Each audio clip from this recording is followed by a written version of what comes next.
कोल्हापुर में रहता था, लेकिन फ़रवरी में मैं अब मुंबई वसई में शिफ्ट हो गया हूँ। जैसे मैं आया वैसे ही लॉकडाउन शुरू हो गया है। इसलिए किसी को मिलना मुमकिन नहीं हुआ, किसी को बताना मुमकिन नहीं हुआ। पॉल ब्रदर को भी मैं कल बता नहीं पाया कि मैं मुंबई में आया हूँ कर कर। लेकिन जब अभी आपने कोल्हापुर बताया तो तो मैं अभी कोल्हापुर में नहीं हूँ, अभी मैं वसई में रहने के लिए हूँ। ठीक है, प्रभु ने जो समय हमें दिया है, उस समय के लिए भी हम धन्यवाद देंगे और आपकी जो प्यास है उद्धार के विषय में, उसके लिए भी हम प्रभु को धन्यवाद देंगे। गुनाह से कब पछताएगा, यीशु बादलों में जल्द आएगा। और ये वास्तवता पवित्र शास्त्र में हमें बार-बार सूचित की गई है कि प्रभु यीशु मसीह आएगा, उसके बाद संसार का एक बहुत बड़ा न्याय होगा। इस न्याय से वही लोग छूटेंगे जो लोग प्रभु यीशु मसीह को उद्धारकर्ता कर कर स्वीकारे हैं। और इसीलिए कलीसिया और कलीसियाओं के सेवकों की ये प्यास और ये भूख रही है कि बहुतायत से लोग उद्धार पाए, बहुतायत से लोग प्रभु यीशु मसीह को जाने, प्रभु यीशु मसीह को समझे। इसीलिए इन सभाओं के आयोजन को वो करते हैं और सभाओं को आयोजित करते हैं। आज भी इसी की तरह से आपने इस सभा को आयोजित किया है। हम प्रभु को धन्यवाद देंगे और वचन की ओर जाएंगे। आइए मेरे साथ इब्रानियों की पत्री उसका 2 अध्याय और 3 वचन को हम पढ़ेंगे। अगर कोई हिंदी में पढ़ेगा तो अच्छा होगा। इब्रानियों की पत्री 2 अध्याय 3 वचन।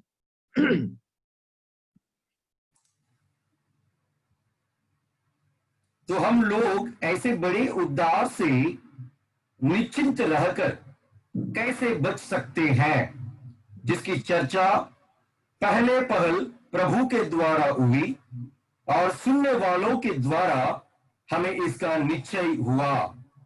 हाँ, मराठी में बहुत ही अच्छा लिखा है। तर आपण एवढ्या मोठ्या तारणाकडे दुर्लक्ष केल्यास आपला कसा निभाव लागेल। हिंदी में निश्चित लिखा है, निश्चिंत लिखा है, लेकिन मराठी में दुर्लक्ष केल्यास, अगर इतने बड़े और इतने महान उद्धार की ओर अगर एक व्यक्ति दुर्लक्ष करता है, नहीं देखता है, ऐसा करता है, अगर ऐसा जीने का ढंग उसका है, तो पवित्र आत्मा आगे लिखता है, इस संसार में, इस मुसीबत भरे संसार में, संकट भरे संसार में आप कैसे जी सकते हो? आप कैसे खड़े रह सकते हो? बिल्कुल नहीं खड़े रह सकते। तो ये परमेश्वर के आत्मा की प्यास है कि हर व्यक्ति उद्धार को अपना ले। बिना उद्धार संसार में जीना एक व्यक्ति के लिए मुसीबत है, मुश्किल है। हमारा आज का विषय महान उद्धार है। बाइबल में, दोनों बाइबल में बड़ा उद्धार इसका अनुवाद है।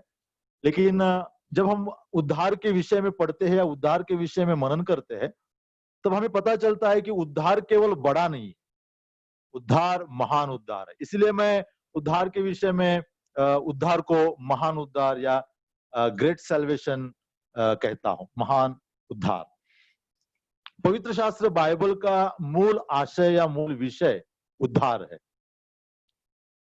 क्योंकि संसार के हर व्यक्ति के लिए यह उद्धार आवश्यक बात है। और इस उद्धार की व्याख्या को अगर हम देखेंगे तो इस परिभाषा या डेफिनेशन के अंदाज से हमें पता चलेगा कि उद्धार का लक्ष्य क्या है। उद्धार की परिभाषा बहुत ही सिंपल है, बड़ी संकट से छुटकारा, नरक से छुटकारा या पाप से छुटकारा, इस छुटकारे को उद्धार कहा गया है।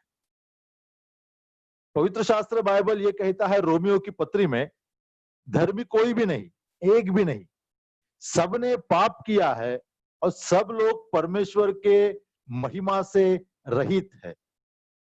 ऐसी जो परमेश्वर की महिमा से रहित होने वाले लोग हैं, जो परमेश्वर से दूर है पाप के कारण, दुष्कर्म के कारण, ऐसे दूर गए हुए लोगों को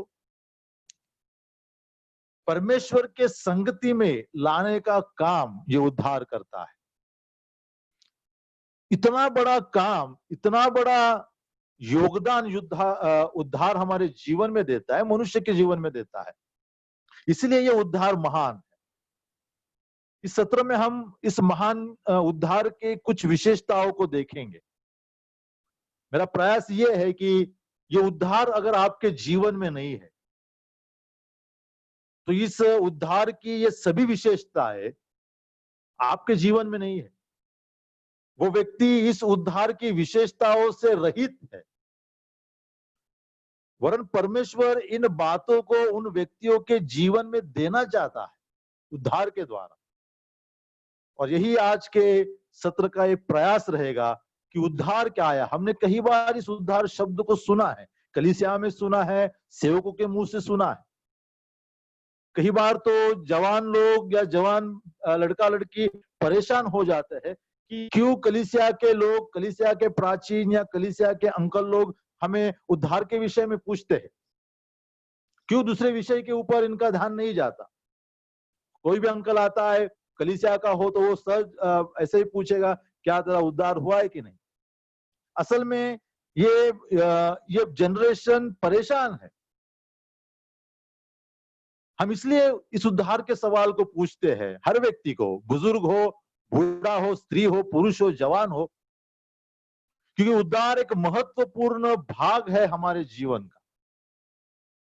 परमेश्वर की सबसे बड़ी योजना उद्धार। अगर ये उद्धार उस व्यक्ति के जीवन में नहीं है, आपके जीवन में नहीं है, तो आप परमेश्वर की उस योजना से रहित है। परमेश्वर नहीं चाहता कि कोई भी व्यक्ति इस योजना से रहित हो। इसलिए हम बार बार जिसे मौका मिले, जो हमारे सामने आए, कलीसिया हमारे कलीसिया का हो और कलीसिया का हो, हमारे घर में आने वाला हो, नहीं आने वाला हो, हम उसे एक सवाल पूछते हैं, क्या आपका उद्धार हुआ है? मैं पहली बार आपकी कलीसिया के सन्मुख इस माध्यम से आया हूं। पौल बदर के अलावा मैं किसी को नहीं जानता, लेकिन मैं भी आज यही सवाल आपसे पूछ रहा हूं, क्या आपका उद्धार हुआ है? क्या आपका नरक से छुटकारा हुआ है? अगर नहीं हुआ है तो आप बहुत बड़ी मुश्किल में है। परमेश्वर ने दी गई बड़ी योजना से आप रहित है। शायद आपके पास बहुत धन होगा, शायद आपके पास बहुत बड़ी एजुकेशन होगी, शायद आपके पास बहुत अच्छा जॉब हो सकता है, लेकिन उद्धार नहीं है। आप संसार में बहुत बड़े संकट में है। क्यों ये उद्धार महान है? इस उद्धार के विषय में हम मनन करेंगे कुछ बातों के ऊपर। पहली बात मैं ये बताना चाहूंगा कि बाइबल में दो किताब है, पुराना नियम, नया नियम। पुराने नियम में भजनों में भी हम उद्धार के विषय में पढ़ते हैं, लेकिन पुराने नियम में जब हम उद्धार पढ़ते हैं, उस उद्धार की परिभाषा और उसकी व्याख्या है, उसका अर्थ अलग है। पुराने नियम के संत जब कहते हैं उद्धार, तब उनके पीछे कई कारण हो सकते हैं। युद्ध से छुटकारा, उसको उद्धार कहते थे। बीमारी से छुटकारा, उसे भी वो उद्धार कहते थे। बहुत बड़ी शत्रु के हाथ से छुटकारा, बहुत बड़े विपत्ति से छुटकारा, इस छुटकारे को वो उद्धार कहकर बुलाते थे। इसलिए भजन संहिता लिखने वाले कई भक्त लोगों ने कहा है कि परमेश्वर ने मेरा उद्धार किया है, परमेश्वर ने मेरा उद्धार किया है। उनका मतलब हमारे अगल बगल की समस्याओं से हमें छुटकारा देना। लेकिन जब हम नए नियम में आते हैं, नए नियम में जब हम प्रेरितों की किताबों के बाद जब उद्धार के विषय को पढ़ते हैं या उद्धार को पढ़ते हैं, तो वहां पर प्रेरितों का जो लक्ष्य है या प्रेरितों का जो मतलब है वो अलग। जब वो कहते हैं उद्धार, तब उसका मतलब किसी बीमारी से उद्धार नहीं, किसी संकट से उद्धार नहीं, छुटकारा नहीं। उनका मतलब ये है पाप से छुटकारा या पाप की सजा, नरक, उससे छुटकारा। जब पौलुस या पतरस लिखते हैं उद्धार हुआ, तब उनका कहने का मतलब ये है हमारा या इन लोगों का नरक से छुटकारा हुआ है।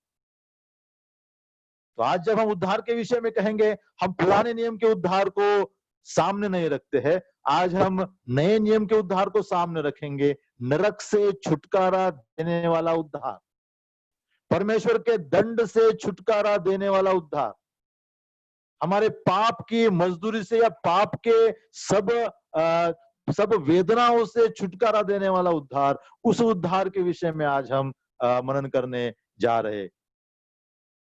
अगर ये उद्धार आपके अंदर नहीं है या आपने इस उद्धार को अब तक स्वीकारा नहीं है, तो आज आप इसके विषय में निर्णय या कुछ विचार कर सकते हैं, क्योंकि ये बहुत ही अहम हमारे जीवन की बात है। क्यों परमेश्वर का यह उद्धार महान है? कुछ वचन को हम पढ़ेंगे, उसमें से हमें पता चलेगा कि परमेश्वर का यह उद्धार क्यों महान है। इफिसियों की पत्री 2 अध्याय 8वां वचन। इफिसियों की पत्री 2 अध्याय 8वां वचन मैं पढ़ता हूं।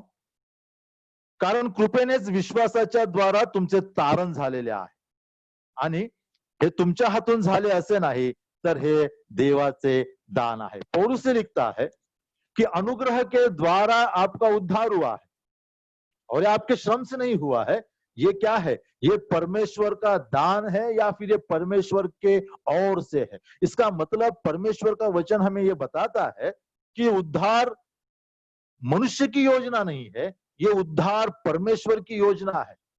इस उद्धार में दैवी उगम है, डिवाइन सोर्स है उद्धार को। मनुष्य के अंतकरण से ये उद्धार नहीं आया है, परमेश्वर के मन के, परमेश्वर के हृदय के गहराई से ये उद्धार आया है। अगर इस उद्धार की चौड़ाई या उद्धार की गहराई को हम नापेंगे, पता चलेगा कि एक स्वार्थी मनुष्य, एक पतित मनुष्य, एक अहंकारी मनुष्य ऐसी गंभीर योजना को रच नहीं सकता या उसकी रचना नहीं कर सकता। मनुष्य की योजनाओं की ओर अगर हम देखेंगे, हमें पता चलेगा कि मनुष्य की योजना हमेशा स्वार्थ से भरी हुई योजना है। लेकिन परमेश्वर की उद्धार की योजना, इस उद्धार की योजना में परमेश्वर का स्वार्थ कुछ नहीं है। परमेश्वर ने अपने एकलौते पुत्र को निछावर कर दिया है इस योजना को अंजाम देने के लिए। और बाइबल के हर पन्ने, पुराने नियम हो, नए नियम हो, वहां पर हमें यह बता दिया गया है कि ये उद्धार मनुष्य के अंतकरण से नहीं या बुद्धि से नहीं, ये उद्धार परमेश्वर के हृदय से आया हुआ है। इसका उद्गाता या उसका सोर्स, इसका उगम परमेश्वर है। तीता की पत्री टाइटस 1 अध्याय उसका 2 वचन देखिए। जे युगानुयुगाचे जीवन सत्य प्रतिज्ञ देवाने युगाच्या काळापूर्वी देऊ केले आणि त्याविषयीचे वचन त्याच आपल्या तारणाऱ्या देवाच्या आज्ञेने मला सोपविले।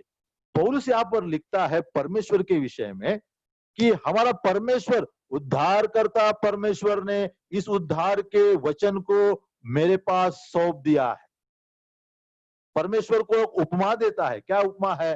वो उपमा है उद्धार करने वाला परमेश्वर। परमेश्वर की उद्धार की ये योजना स्वार्थ से रहित है या स्वार्थ से दूर है। 4था वचन देखिए उसी अध्याय का। देवपित्यापासून व ख्रिस्त येशू आपला तारणारा ह्याच्यापासून, परमेश्वर पिता की ओर से और प्रभु यीशु मसीह जो हमारा उद्धार करता है, उसकी ओर से कृपा और शांति आपको मिले। बाइबल हमें चिल्लाकर कहती है कि परमेश्वर की उद्धार की योजना में परमेश्वर पिता, परमेश्वर पुत्र और परमेश्वर पवित्र आत्मा, इन तीनों का सहभाग है, तीनों का समावेश है। भाइयों, जो योजना परमेश्वर ने अपने हृदय से मनुष्य जाति के लिए बनाई, उस योजना के कई गंभीर लाभ मनुष्य के लिए रखे हैं। अगर इस योजना के लाभों को हम लेना चाहते हैं, तो इस योजना को हमारे जीवन में स्वीकारना आवश्यक है। कुछ साल पहले भारत सरकार ने एक योजना को आरंभ किया, आधार कार्ड की योजना को, और इस आधार कार्ड की योजना की महत्व को वर्तमान पत्र, न्यूज और कई तरह से सरकार ने इसको प्रकट किया। बताया गया कि अगर आपके पास आधार कार्ड नहीं है तो आप आपके संसारिक व्यवहारों में कई बातों की अड़चन आ सकती है, कई रुकावटें आ सकती है। कई लोगों ने नहीं सुना, जब वो बैंक में पैसा निकालने गए बैंक ने पैसा नहीं दिया, जब लोन निकालने गए बैंक ने कहा नहीं आधार कार्ड लेकर आओ, घर खरीदने गए, घर का डीलिंग करने गए, उन्होंने कहा आधार कार्ड चाहिए। तब पता चला अरे ये आधार कार्ड केवल एक आइडेंटिटी कार्ड नहीं, ये तो बहुत महत्वपूर्ण कार्ड है। ट्रेन में सफर करते हैं, टीसी ने पूछा टिकट है, आधार कार्ड दिखाओ, कैसे पता चले आपका नाम ये है। मेरा कहने का मतलब है जब सरकार एक योजना नागरिकों के लिए बनाती है, उस योजना के द्वारा कहीं लाभ उस नागरिकों को देती है। जब मनुष्य उस योजना का लाभ नहीं लेता, घाटा में है, नुकसानदायक उसको होता है। आधार कार्ड से कहीं महत्वपूर्ण इस योजना परमेश्वर ने मेरे और आपके लिए बनाई। वो क्या है? वो है उद्धार की योजना। परमेश्वर ने बनाई हुई योजना आपके जीवन में है क्या? अगर आपके जीवन में यह परमेश्वर की योजना नहीं है तो इस योजना के द्वारा आए हुए अनुग्रह, इस योजना के द्वारा आए हुए लाभ और आशीष से आप वंचित रहेंगे। इसलिए परमेश्वर का वचन, परमेश्वर की आत्मा परमेश्वर के सेवकों के द्वारा चिल्लाकर कहती है उद्धार महान है और उद्धार बहुत ही महत्वपूर्ण और आवश्यक बात है। आज आप सब बातें बंद कर एक विषय पर विचार करने वाला अगर कोई विचार है, कोई विषय है, तो विषय उद्धार का विषय है। लोग आज विषय विचार करते हैं मेरे बच्चों की जॉब, मेरे बच्चों की शिक्षा, मेरे बच्चों की सेहत। नहीं, इन सबसे पहले महत्वपूर्ण विषय अगर कौन सा है तो वो ये है उद्धार। मेरा उद्धार हुआ है क्या? ये महत्वपूर्ण विषय है। उसके बाद कई विषय आएंगे। मेरे बच्चों का उद्धार हुआ है क्या? नहीं, तो मेरी जिम्मेदारी उनके प्रति क्या है? उसके बाद उनके एजुकेशन, उनके बाद उनके करियर और उनके बाद उनकी शिक्षा और परवरिश। सबसे अहम और बहुत ही महत्वपूर्ण विषय हम लोगों के लिए है, केवल क्रिश्चियन लोगों के लिए नहीं, संसारिक सब लोगों के लिए है। वो ये है वो उद्धार, परमेश्वर के अंतःकरण से निकली हुई गहरी योजना। इसलिए भाइयों बहनों, ये उद्धार क्या है? केवल बड़ा नहीं है, ये उद्धार महान उद्धार है, क्योंकि परमेश्वर के अंतःकरण से निकला हुआ ये उद्धार है। दूसरा मुद्दा, क्यों उद्धार महान है? एक वचन पढ़ेंगे, पहला पत्रस, ब्रदर मेरे लिए पढ़ना, पहला पत्रस उसका पहला अध्याय और उसका 18 और 19। हम सब लोग परिचित है इस वचन से। पहला पत्रस पहला अध्याय 18 से 19।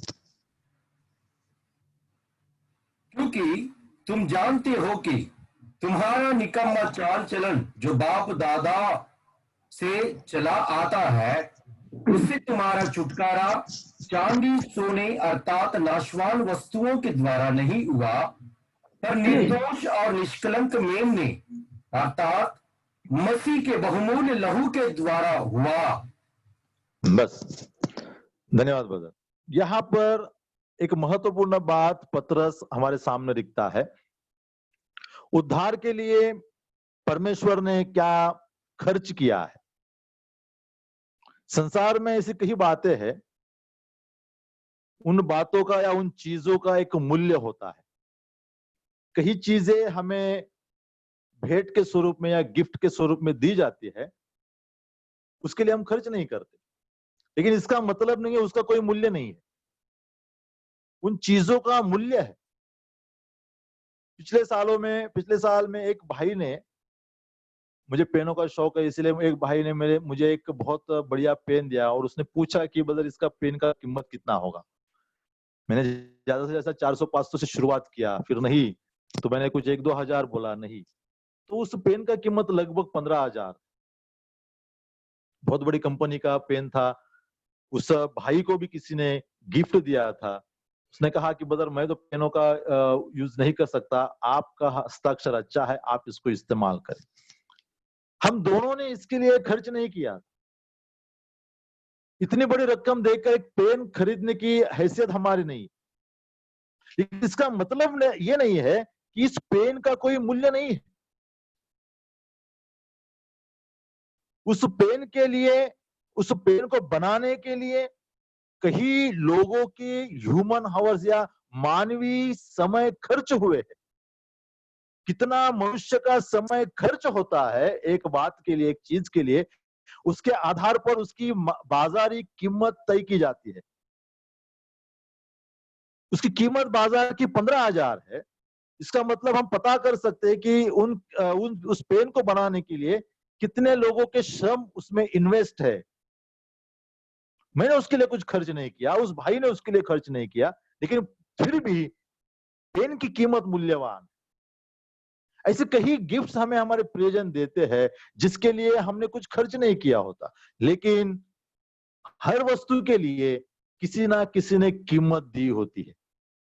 यहां पर पतरस कहता है कि प्रभु यीशु मसीह ने हमारे लिए लहू को बहाया, पवित्र, निर्दोष और निष्कलंक लहू को दिया है और हमें खरीद लिया है। हमारे उद्धार की कीमत क्या है? हमारा उद्धार मुफ्त नहीं है।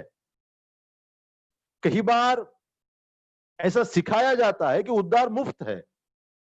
ये सही है कि हमने उसके लिए कुछ खर्च नहीं किया, हमारे जेब से हमने उसको कुछ खर्च नहीं किया, ना ही हमने हमारे शरीर से, हमारे जीवन से कुछ श्रम किया है उस उद्धार को खरीदने के लिए, क्योंकि हम उद्धार को खरीद नहीं सकते। लेकिन इसका मतलब ये नहीं है कि ये उद्धार मुफ्त है या फुकट है। विश्वासियों के दिमागों में ये फुकट शब्द बैठ गया है, मुफ्त शब्द बैठ गया है। जो भी चीज मुफ्त होती है उसका मूल्य उन लोगों को नहीं होता। कई बार प्रचारकों ने इस सत्य को बताने के लिए ये बताया होगा कि उद्धार मुफ्त है। इसका मतलब यह है कि हमने उसके लिए कुछ खर्च नहीं किया, लेकिन असल में उद्धार मुफ्त नहीं है। परमेश्वर ने इसके लिए बहुत खर्च किया है। परमेश्वर ने इसके लिए व्यक्तिगत तौर पर कीमत दी है, पर्सनल कीमत दी है, पर्सनल खर्च किया है उसके लिए।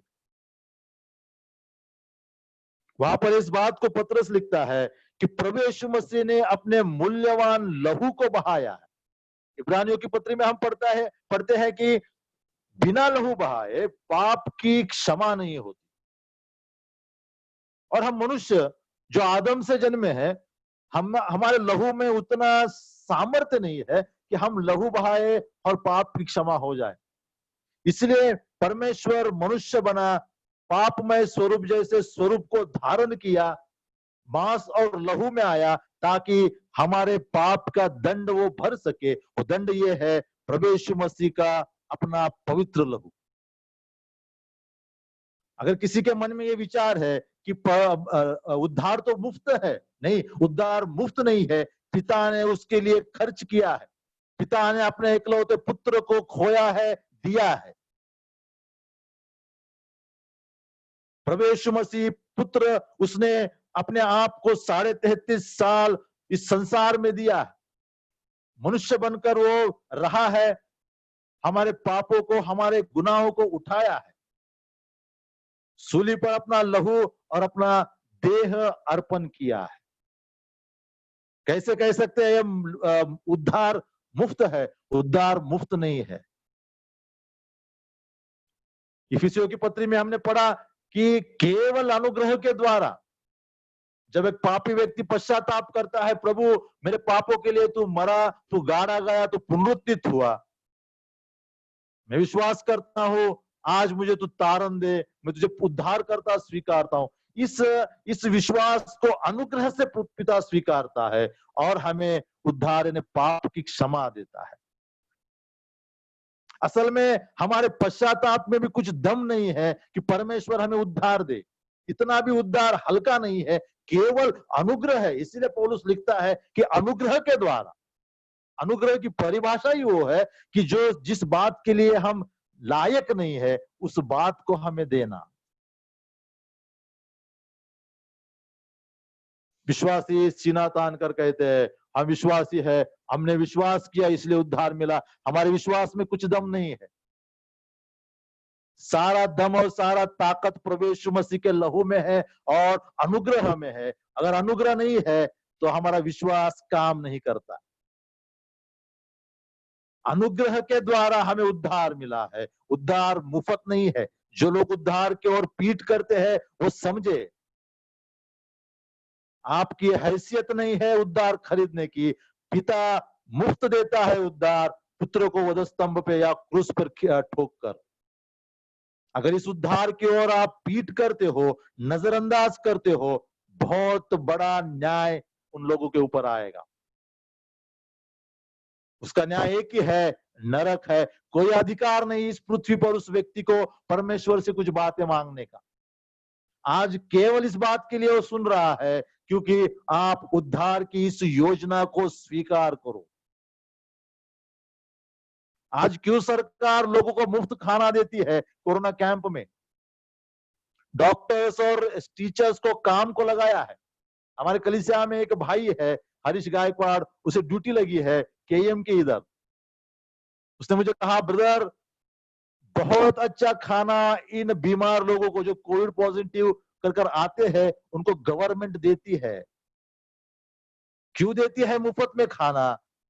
क्योंकि इस देश के आप नागरिक है, आपके ऊपर इस देश का कुछ चलता है, इसलिए उनका वो आपको मुफ्त खाना देती है।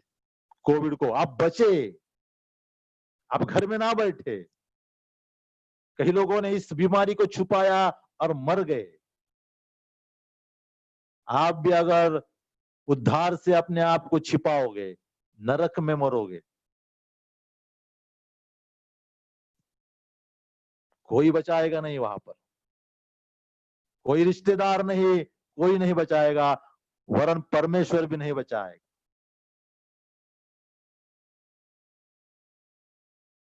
कीमत प्रभु यीशु मसीह के लहू की कीमत है। और एक पर्सनल कीमत क्या देखिए, दूसरा कुरिन्थियों की पत्री 5वां अध्याय 21वां वचन।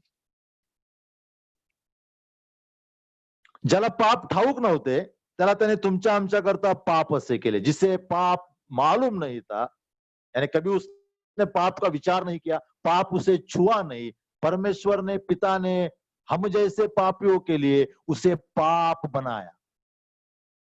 पाप इस परिभाषा में कई पाप आते हैं। खून करना आता है, चोरी करना आता है, लुच्चापन आता है, व्यभिचार आता है, जार कर्म आता है। अगर आपको कोई चोर बोलेगा आपको आनंद होगा? नहीं होगा। आप दावा करोगे कोर्ट में। आपको कोई बोलेगा आलसी, नहीं, गुस्सा आएगा। पापी, गुस्सा आएगा। प्रभु यीशु मसीह को परमेश्वर के आत्मा से यहां पर प्रेरित लिखता है उसे पाप बनाया। पापी नहीं बनाया, पाप बनाया। जिस पाप में सब पापी आते हैं, जिस पाप में संसार के सब भयंकर पाप आते हैं, वो बनाकर उसे सूली पर ठोक दिया है पिता ने अपने एकलौते पुत्र को। ऐसे उद्धार को अगर आप नजरअंदाज करोगे भाई और बहनों, आपका दुर्भाग्य होगा, बहुत बड़ा दुर्भाग्य होगा। एक पास्टर की कहानी मुझे याद है, सच्ची घटना है। हिटलर जब राज्य कर रहा था जर्मन में, तब ये पास्टर सेवा कर रहा था वहां पर, और हिटलर मर गया। लगभग अभी ये पास्टर 80 के ऊपर है। एक बार इसे सपना आया, परमेश्वर के राज्य को, परमेश्वर के प्रभु यीशु मसीह के सिंहासन को सपने में देखता है। अपने करीबी भाई को बुलाता है, बोला जल्दी आओ, मुझे एक सपना आया है। भाई दौड़कर आया क्योंकि उम्र हुई है, 85 के ऊपर पास्टर है। उसने कहा कि अंकल क्या हुआ? ब्रदर क्या हुआ? मैंने एक सपना देखा। तो सपना देखा तो उसमें कुछ बड़ी बात नहीं है। तो नहीं, मैंने सपना बहुत गंभीर देखा है। क्या देखा आपने? वो पास्टर बोलने लगा कि मैंने सपने में प्रभु का सिंहासन देखा। वो तो बोला बहुत अच्छी बात है, अच्छा सपना देखा आपने। तो ठीक है, लेकिन तू आगे सुन। उस सिंहासन पर वो प्रभु यीशु मसीह बैठा है। वो बोला और अच्छी बात है, आपने प्रभु यीशु मसीह को सिंहासन पर बैठे हुए देखा है। आगे सुन, उसने कहा प्रभु यीशु मसीह के सिंहासन के सामने सब लोगों को खड़ा किया है, सब विश्वासियों को खड़ा किया है, सब पापियों को अगली जगह पर खड़ा किया है। उसने कहा अच्छी बात है, आपने तो अच्छी बात को देखा है, परमेश्वर के वचनों को देखा है। आगे सुन, फिर पास्टर ने कहा हम विश्वासियों के न्याय के समय एक व्यक्ति को लाया गया। वो व्यक्ति चिल्ला रहा था, उसका सर नीचे था, उसके बाल बड़े हुए थे, 2 देवदूत उसे पकड़े हुए थे। जब उसे प्रभु के न्यायासन के सामने खड़ा किया, प्रभु यीशु मसीह ने सिंहासन पर बैठकर कहा एडोल्फ, तूने मेरा द्वेष क्यों किया? एडोल्फ हिटलर का पहला नाम एडोल्फ है। जैसे नाम सुना मैं कांप गया। मैंने गंभीरता से प्रभु को देखा। प्रभु यीशु मसीह न्यायासन से उतरा और उस एडोल्फ के कंधों के ऊपर हाथ रखा और कहा एडोल्फ, तूने मेरा द्वेष क्यों किया? कुछ क्षणों के बाद वो व्यक्ति जोर से चिल्लाया अपनी गर्दन उठाकर, प्रभु तू मेरे लिए मारा गया, ये मुझे किसी ने मेरे जीवन में बताया नहीं। फिर उसने गर्दन अपने नीचे झुकाई। देवदूत उसे लेकर चले गए नरक में डालने के लिए। प्रभु यीशु मसीह अपने सिंहासन की ओर जा रहा है और बीच में रुका और उसने मेरी ओर देखा। मैं कांप गया। प्रभु यीशु मसीह जाकर बैठा। उसका मतलब यह है कि मैं हिटलर को 4 बार मिला, लेकिन मैंने उससे कहा नहीं कि प्रभु यीशु मसीह तेरा उद्धार करता है। 4 दिन के बाद वो पास्टर मर गया। हिटलर जैसे बड़े शक्तिशाली व्यक्ति की अवस्था को उसने सपने में देखा। इस सपने में डॉक्ट्रिनल कहीं समस्या है, उससे हमें कुछ लेना देना नहीं, लेकिन वास्तव ये है हर व्यक्ति चिल्लाएगा। तो वो कहेगा हर व्यक्ति को उद्धार बताया गया था, चिल्लाया गया था, आपने नजरअंदाज किया। भाई और बहनों, अगर आज भी आप उद्धार को नजरअंदाज करते हैं, एक ही रास्ता है, एक ही जगह डाला जाएगा, वो है गंधक और अग्नि की झील। अगली बात को देखेंगे हम, उद्धार क्यों महान है। कई योजनाओं के द्वारा परमेश्वर कई आशीष हमारे जीवन में देता है। उद्धार एक ऐसी योजना है परमेश्वर की जो हमें मुफ्त में मिलती है, जिसके लिए परमेश्वर खुद खर्च करता है, लेकिन इसके साथ कई गंभीर आशीषों को हमारे जीवन में डालती है। जब एक पापी व्यक्ति उद्धार पाता है, प्रभु यीशु मसीह को उद्धार करता ग्रहण करता है, उसका उद्धार होता है, यानी पाप की क्षमा उससे मिलती है। लेकिन इसके साथ साथ उसे कई बातें उद्धार के द्वारा मिलती है। उसका जस्टिफिकेशन होता है, यानी उसे नीतिमान कहा जाता है। परमेश्वर के न्यायालय में हम सब लोग गुनहगार हैं पाप के कारण। वही व्यक्ति धर्मी ठहरता है जो प्रभु यीशु मसीह को अपना उद्धार करता अंगीकार करता है। परमेश्वर उसी दिन, उसी वक्त, उसी समय उसे धर्मी डिक्लेयर करता है। यह आशीर्वाद हमारे जीवन में आता है। परमेश्वर और हमारा मेल मिलाप हो जाता है। अगर आपके अंदर पाप है, परमेश्वर और मनुष्य के बीच में पाप की बहुत बड़ी खाई है। परमेश्वर के साथ आप आ नहीं सकते जब तक आपके अंदर पाप है। लेकिन जब आप प्रभु यीशु मसीह को उद्धारकर्ता स्वीकारते हैं, पाप क्षमा होते हैं। रोमियो की पत्री में पौलुस कहता है आपका मेल हो जाता है पवित्र परमेश्वर से, बहुत करीबी बन जाते हैं। यूहन्ना कहता है जिन्होंने उसको स्वीकारा है उन्हें परमेश्वर ने अपने संतान होने का अधिकार दिया है। पाप की क्षमा होने के बाद परमेश्वर उस व्यक्ति के हृदय में पवित्र आत्मा को भेजता है। पवित्र आत्मा की उपस्थिति के द्वारा उस व्यक्ति के अंदर एक शांति का अनुभव व्यक्ति लेता है। प्रभु यीशु मसीह ने खुद आश्वासन दिया, मैं मेरी शांति तुम्हें दूंगा, जैसे संसार तुम्हें देता है वैसा नहीं। संसार की शांति, संसार का आनंद कैलेंडर के ऊपर डिपेंड है, कहीं मसीह लोगों का आनंद कैलेंडर के ऊपर होता है। गुड फ्राइडे है, ईस्टर है, क्रिसमस है, लेंट है, न्यू ईयर है। ये त्योहार खत्म हो जाने के बाद उनके जीवन की ऊर्जा, उनके जीवन के आनंद खत्म हो जाते हैं। लेकिन असली आनंद उद्धार मिलने के बाद उस व्यक्ति के हृदय में आता है, जो कभी खत्म नहीं होता है। हर परिस्थिति में वो उतना ही आनंद देता है। वो आनंद क्या है? वो शांति कौन सा है? वो शांति है पाप की क्षमा होने के बाद मिलने वाली शांति। पवित्र शास्त्र उसे परफेक्ट पीस कहता है, परिपूर्ण शांति कहता है। जैसे व्यक्ति प्रभु यीशु मसीह को स्वीकारता है, उसी क्षण इन सब बातों को परमेश्वर उस व्यक्ति के जीवन में देता है, और कहीं गंभीर आशीष उस व्यक्ति के जीवन में परमेश्वर देता है। भाई मेरे लिए एक वचन पढ़िए, 1 कुरिन्थियों उसका 6 अध्याय 19वां वचन। 1 Corinthians chapter 6 verse 19।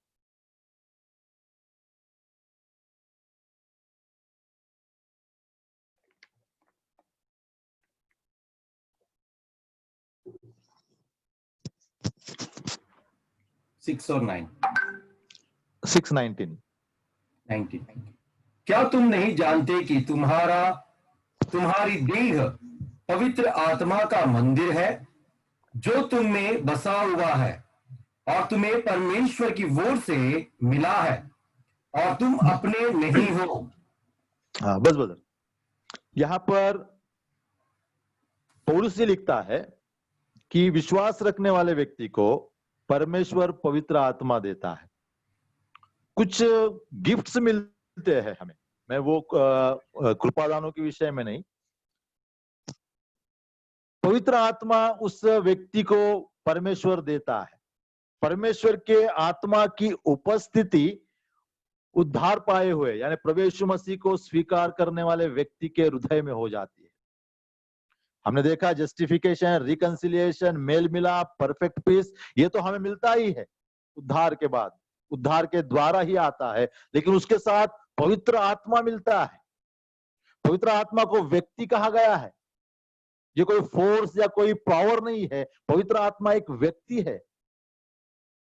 वो आकर हमारे हृदय में बैठता है, बसता है, वस्ती करता है, निवास करता है। पवित्र आत्मा के द्वारा त्रिएक परमेश्वर की उपस्थिति हमारे शरीर में मौजूद होती है। ये एक आशीर्वाद हमें परमेश्वर देता है। दूसरा वचन देखिए, उसी का 6 अध्याय 20वां वचन। कारण तुम्हें मोलाने विकत घेतलेले आहात। पौलुस कहता है कि आपको मोल देकर छुड़ाया गया है। आप ऐसे ही नहीं है,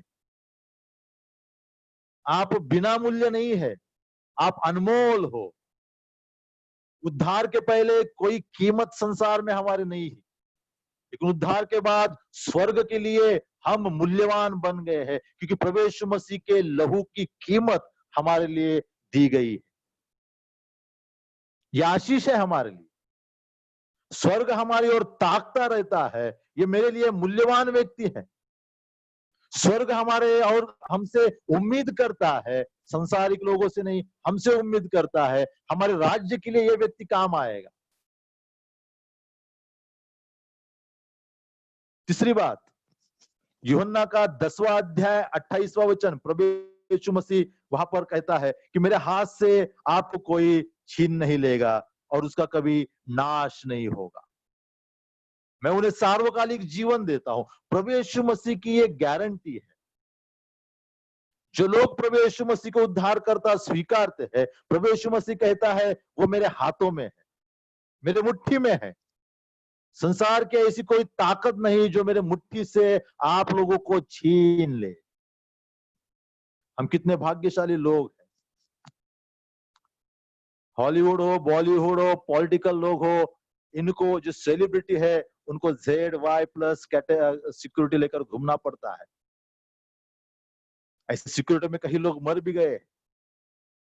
हमारी सिक्योरिटी क्या है? वो कहता है प्रभु मेरे हाथों में आप हो, और हमारा सबसे बड़ा शत्रु शैतान इसे छू नहीं सकता। लेकिन किन लोगों के लिए? जो लोग प्रभु यीशु मसीह को अंगीकार करते हैं, वो लोग प्रभु यीशु मसीह के हाथ में। अगर आप प्रभु यीशु मसीह को अंगीकार नहीं किए हैं, आपका उद्धार नहीं हुआ है, आप असुरक्षित है। इस संसार की कोई भी सिक्योरिटी फोर्स आपको बचा नहीं पाएगी, ना मृत्यु से, ना शैतान के हमले से, ना नरक से। केवल एक व्यक्ति, केवल एकमेव व्यक्ति आपको बचा सकता है, वो है प्रभु यीशु मसीह। वो कहता है, मैं तुझे सार्वकालिक जीवन देता हूं, तो अगर आज मुझे अंगीकार करेगा तो सुरक्षित रहेगा मेरे हाथों में। जो लोग उद्धार से दूर है, असुरक्षित है। कोरोना से भयंकर बातें आने वाली है, याद रखना, कोरोना केवल एक झलक है। इससे बचना है तो केवल प्रभु यीशु मसीह का उद्धार हमें बचा सकता है। चौथा मुद्दा देखिए, पहला कुरिन्थियों उसका 3 अध्याय 16 वचन। तुम्ही देवाचे मंदिर आहात, आप परमेश्वर के मंदिर हो। क्या आशीष है, देखो। क्या आपको कभी किसी ने मंदिर कहकर पुकारा है? हमारे अच्छे नाम माँ बाप रखते हैं, उन नामों को कहीं तरह से तोड़ मोड़ कर संसार के लोग हमारे नामों को पुकारते हैं। लेकिन परमेश्वर कहता है, वचन कहता है, आप परमेश्वर के मंदिर हो। कैसे? प्रभु यीशु मसीह के आत्मा के निवास के द्वारा हम परमेश्वर के भवन बन गए। उद्धार के पहले हम कब्र थे, जिसमें केवल एक मृत व्यक्ति रहता है। शरीर तो चलता था, लेकिन कब्र के समान था। कब्र में क्या होता है? कब्र में दुर्गंध होती है, कब्र में गंदगी होती है, कब्र में कीड़े होते हैं, कब्र में केवल हड्डियां होती है, कब्र में केवल लाश होती है। इस संसार के हर लोग, जो लोग उद्धार से, प्रभु यीशु मसीह के उद्धार से दूर है, वो सब लोग क्या है? सब लोग कब्र के समान है। भजन संहिता 85 में वो लिखता है,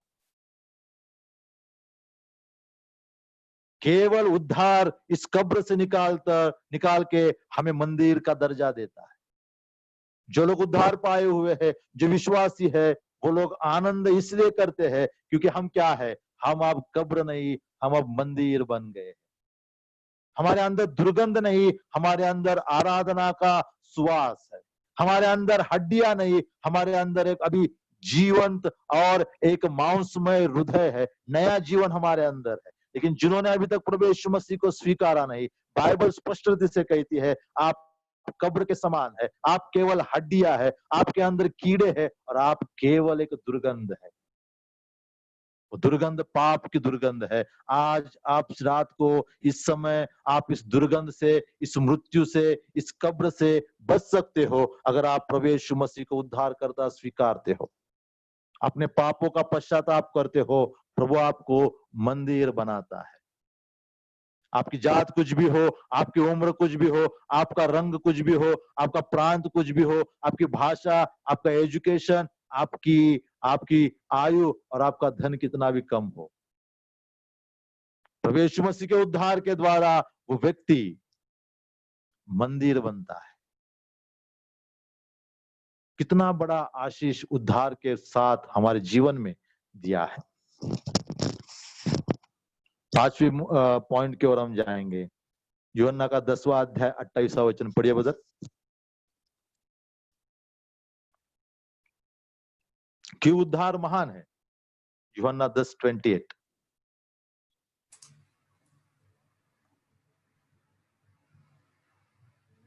और मैं उन्हें अनंत जीवन देता हूं, वे कभी नष्ट होंगे और कोई उन्हें मेरे हाथ से छीन न लेगा। प्रभु यीशु मसीह की सुरक्षा को हम यहाँ पर देखते हैं। और यूहन्ना का 11वां अध्याय 25 और 26। क्योंकि यीशु ने उससे कहा, पुनरुत्थान और जीवन मैं हूं, जो कोई मुझ पर विश्वास करता है वह यदि मर भी जाए तो भी जिएगा, और जो कोई जीवित है और मुझ पर विश्वास करता है या अनंत काल तक ना मरेगा। क्या प्रभु तू यीशु इस बात पर विश्वास करती है? बस प्रभु यीशु मसीह हमें एक सुरक्षा का अभिवचन देता है। हमने तीसरे मुद्दे में देखा, आशीष के तौर पर हमें पवित्र आत्मा मिलता है, आशीष के तौर पर हमें मूल्यवान कहा गया है, सुरक्षा मिली है और हमें एक बहुत बड़ा दर्जा मंदिर का दिया है। इस वचन में प्रभु यीशु मसीह हमारे उद्धार की सुरक्षा या गारंटी देता है। ये उद्धार खत्म होने वाला उद्धार नहीं है। प्रभु यीशु मसीह ने इसे सील किया है अपने सूली की मृत्यु से। कई बार कई ग्रुप्स में, क्रिश्चियंस बिलीवर्स ग्रुप में ऐसा कई बार सिखाया जाता है, उद्धार के बाद आप अगर पाप करते हो तो आपका उद्धार निकल जाएगा, तारण नष्ट हो जाएगा, नहीं, या पवित्र आत्मा निकल जाएगा, नहीं। उद्धार की ये बहुत बड़ी खासियत है। प्रभु यीशु मसीह के वधस्तंभ की एक बहुत बड़ी गारंटी परमेश्वर ने दी है। जब एक व्यक्ति प्रभु यीशु मसीह के उद्धार को स्वीकारता है, प्रभु यीशु मसीह के वधस्तंभ के कार्य के ऊपर विश्वास करता है, प्रभु यीशु मसीह उसे पाप की क्षमा देता है। पवित्र आत्मा उसका सबूत है, पवित्र आत्मा उस व्यक्ति में निवास करता है। उस व्यक्ति के अंदर पवित्र आत्मा का वास होता है। वो पवित्र आत्मा उस व्यक्ति को प्रभु यीशु मसीह के समान बनाने का प्रयत्न करता है। इस यात्रा में उस व्यक्ति के जीवन में पाप होता भी है, पवित्र आत्मा दुखी हो जाता है, पवित्र आत्मा उसे छोड़ता नहीं। मुक्ति के समय तक पवित्र आत्मा का सिक्का हमारे हृदय पर दिया गया है। प्रभु यीशु मसीह वो कहता है, मैं आपको सार्वकालिक जीवन देने वाला हूं, मैं पुनरुत्थान हूं और जीवन भी मैं हूं। शरीर की अवस्था में आप अगर मर जाते हो, नींद में आ जाते हो इस संसार की अवस्था के द्वारा, लेकिन एक दिन मैं आऊंगा, मैं आपको बुलाऊंगा, आप जीवित होंगे। जैसा मैं जीवित हुआ हूं, आप भी मृत्यु से पुनरुत्थित हो जाओ। कब्र के लोग मेरी वाणी को सुनेंगे, पल भर में बदल जाएंगे और अंतराल में आ जाएंगे। पौलुस उस थिस्सलुनीकी पत्री में 4 अध्याय 15 से 17 वचन में इस महान भविष्यवाणी को हमारे लिए लिखता है। यहां पर हमारे सार्वकालिक सुरक्षा का गारंटी दिया है। ऐसी कोई सुरक्षा संसार में नहीं है, सरकार के पास भी नहीं है, जो हमें गारंटी दे सकती है। कुछ सीमित समय होता है कुछ सुविधाओं का, उसके बाद वो सुविधा, वो कंपनी हमें कुछ लाभ नहीं देती। लेकिन प्रभु यीशु मसीह सार्वकालिक जीवन की सुरक्षा देता है। सार्वकालिक जीवन, ना संपने वाला जीवन। दूसरा अर्थ इसका है सार्वकालिक जीवन मतलब परमेश्वर का जीवन। उद्धार पाए हुए व्यक्ति को सार्वकालिक जीवन मिलता है, मतलब क्या होता है? सार्वकालिक जीवन मतलब परमेश्वर के जीवन मिलता है। परमेश्वर के जीवन का अनुभव जीने का मौका उस व्यक्ति को हमें मिलता है। वो दर्जा मिलता है जीवन का, वो क्वालिटी जीवन हमें परमेश्वर देना चाहता है उद्धार के बाद। भाई और बहनों, अगर आप परमेश्वर के उस उद्धार की ओर अभी तक पीठ किए हुए हैं, सार्वकालिक जीवन से आप दूर हैं। अगर ऐसा हो गया, आप मर गए प्रभु यीशु मसीह के आने से पहले या उद्धार के पहले, अनंत काल आप नरक में पड़ोगे।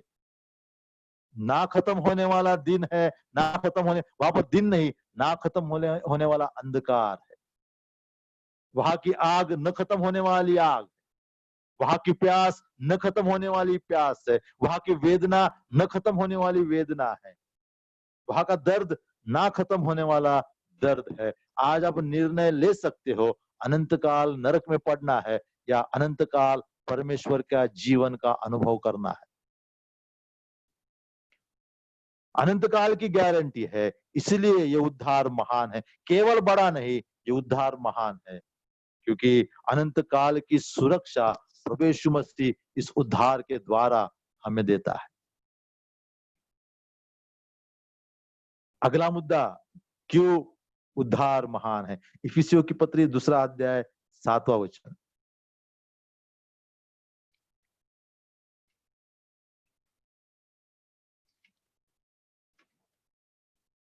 मैं पढ़ता हूं उसको, 2 अध्याय 7वां वचन।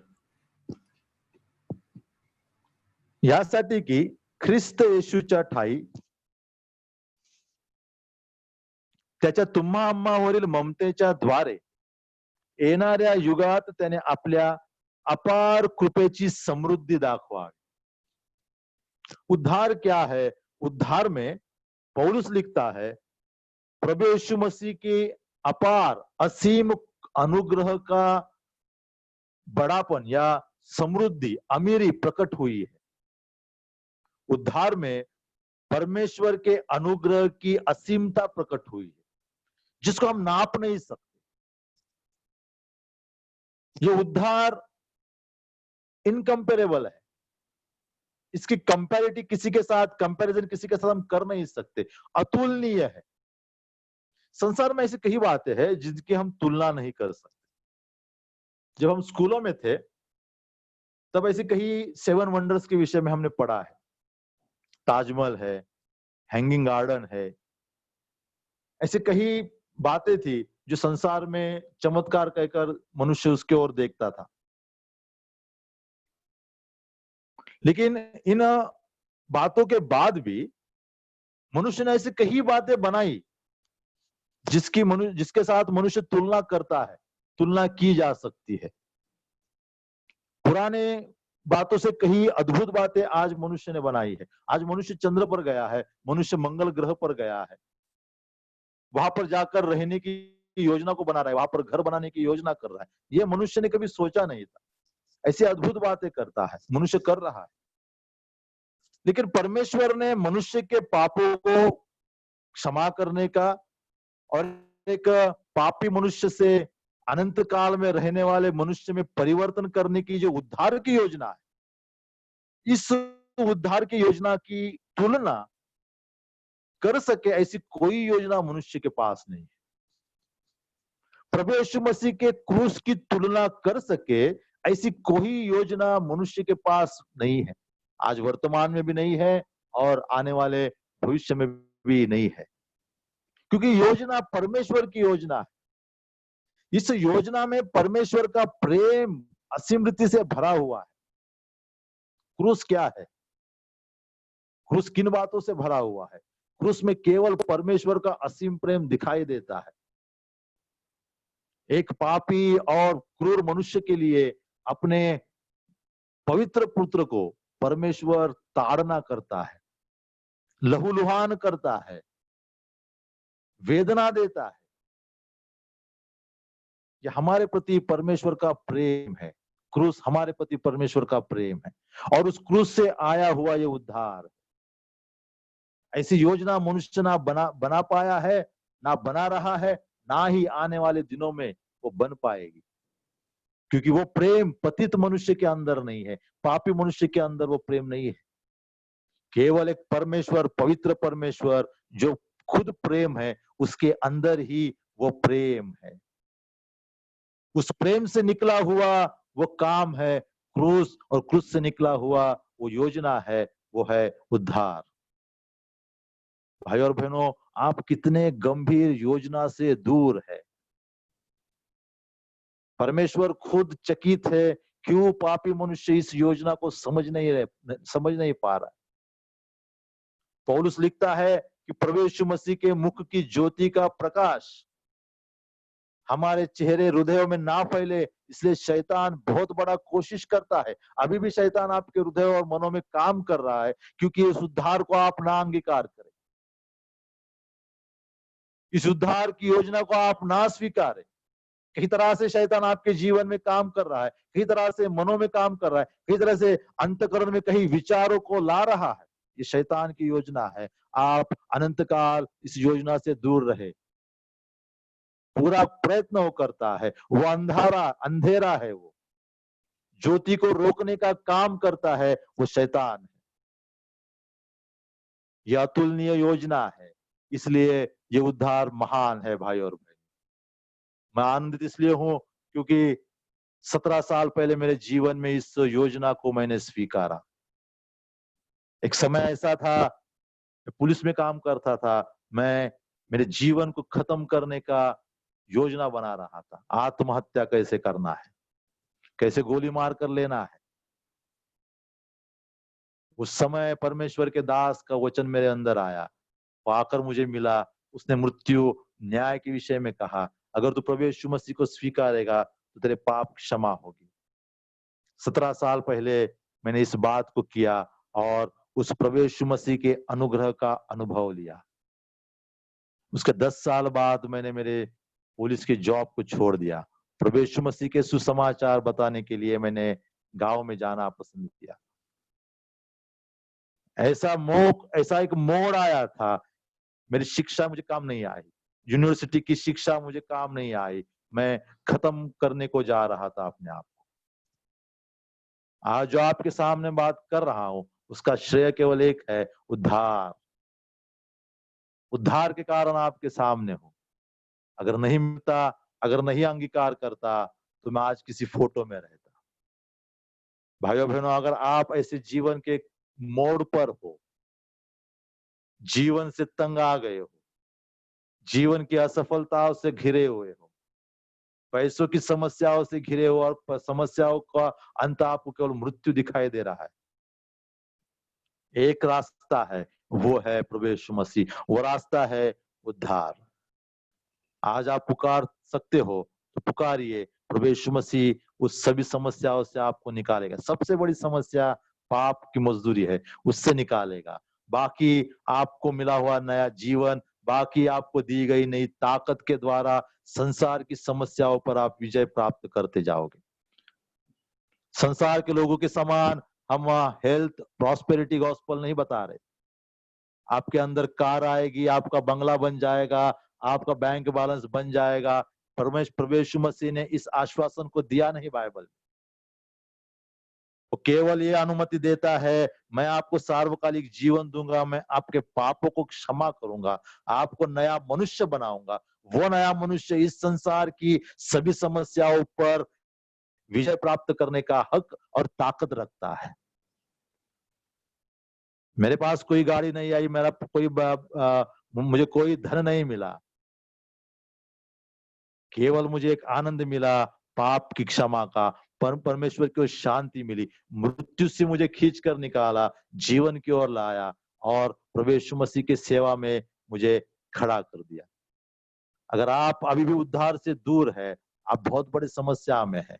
बहुत जल्द आपको एक एक एक नुकसान स्पर्श करेगा शैतान का, अगर आज आप उसको उद्धार को आपने नहीं छुआ या नहीं स्वीकारा तो। आखिरी बात कहकर मैं बंद कर दूंगा। उद्धार क्यों महान है? क्योंकि उद्धार व्यक्ति केंद्रित है। उद्धार योजना है, लेकिन इस योजना में हमें व्यक्ति मिलता है। जैसे शुरू में कहा आशीष के, उसमें पवित्र आत्मा एक व्यक्ति मिलता है। कुछ वचनों को पढ़ेंगे, भजन संहिता 27:1, 27वां भजन, उसका पहला वचन।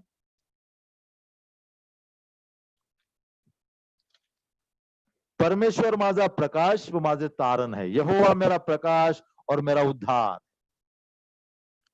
उद्धार कोई भावना नहीं है, उद्धार कोई इमोशन नहीं है, या उद्धार कोई वस्तु नहीं है जो जाकर हम खरीद सकते हैं। मेरा उद्धार होता है मतलब क्या होता है? मैं जब कहता हूं मेरा उद्धार हुआ है, पवित्र शास्त्र मुझे ये आश्वासन देता है कि तुझे उद्धार देने वाला मिल गया। भजन संहिता लिखता है, यहोवा मेरा उद्धार है, मुझे यहोवा मिला है। उद्धार मिला है मतलब क्या मिला है? कोई भावना नहीं मिली, मुझे पिता परमेश्वर एक व्यक्ति मिला है। यूहन्ना का 17वां अध्याय 3रा वचन देखिए, जॉन 17:3।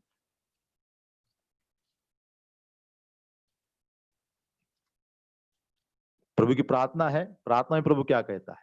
सार्वकालिक जीवन हेच आहे की तू जो एकच खरा देव त्या तुला व ज्याला तू पाठविले त्या येशू ख्रिस्ताला त्यांनी ओळखावे। उद्धार में सार्वकालिक जीवन मिलता है मतलब क्या मिलता है? प्रभु यीशु मसीह एक व्यक्ति मिलता है। कोई भावना नहीं है, कोई वस्तु नहीं है। पिता व्यक्ति मिलता है, पिता व्यक्ति है, वो व्यक्ति उद्धार प्राप्त हुए व्यक्ति को मिलता है। प्रभु यीशु मसीह एक व्यक्ति है, वो व्यक्ति हमें मिलता है। इफिसियों की पत्री 1 अध्याय 13वां वचन।